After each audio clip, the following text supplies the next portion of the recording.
Genesis 3. Now the serpent was more subtle than any beast of the field which the Lord God had made.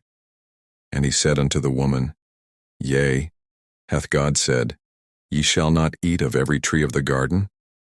And the woman said unto the serpent, We may eat of the fruit of the trees of the garden, but of the fruit of the tree which is in the midst of the garden, God hath said, Ye shall not eat of it, neither shall ye touch it, lest ye die. And the serpent said unto the woman, Ye shall not surely die. For God doth know that in the day ye eat thereof, then your eyes shall be opened, and ye shall be as gods, knowing good and evil.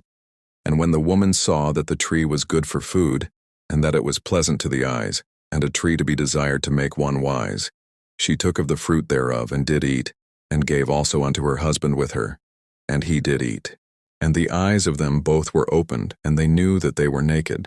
And they sewed fig leaves together, and made themselves aprons. And they heard the voice of the Lord God walking in the garden in the cool of the day. And Adam and his wife hid themselves from the presence of the Lord God amongst the trees of the garden.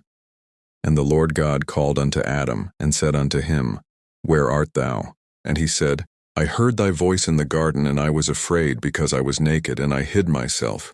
And he said, Who told thee that thou wast naked? Hast thou eaten of the tree, whereof I commanded thee that thou shouldest not eat? And the man said, The woman whom thou gavest to be with me, she gave me of the tree, and I did eat. And the Lord God said unto the woman, What is this that thou hast done? And the woman said, The serpent beguiled me, and I did eat. And the Lord God said unto the serpent, Because thou hast done this, thou art cursed above all cattle, and above every beast of the field. Upon thy belly shalt thou go, and dust shalt thou eat all the days of thy life. And I will put enmity between thee and the woman, and between thy seed and her seed. It shall bruise thy head, and thou shalt bruise his heel. Unto the woman he said, I will greatly multiply thy sorrow and thy conception. In sorrow thou shalt bring forth children. And thy desire shall be to thy husband, and he shall rule over thee. And unto Adam he said, Because thou hast hearkened unto the voice of thy wife, and hast eaten of the tree of which I commanded thee, saying, Thou shalt not eat of it. Cursed is the ground for thy sake. In sorrow shalt thou eat of it all the days of thy life. Thorns also and thistles shall it bring forth to thee, and thou shalt eat the herb of the field. In the sweat of thy face shalt thou eat bread, till thou return unto the ground.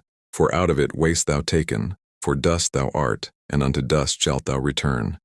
And Adam called his wife's name Eve, because she was the mother of all living. Unto Adam also and to his wife did the Lord God make coats of skins, and clothe them. And the Lord God said, Behold, the man is become as one of us, to know good and evil. And now, lest he put forth his hand, and take also of the tree of life, and eat, and live forever.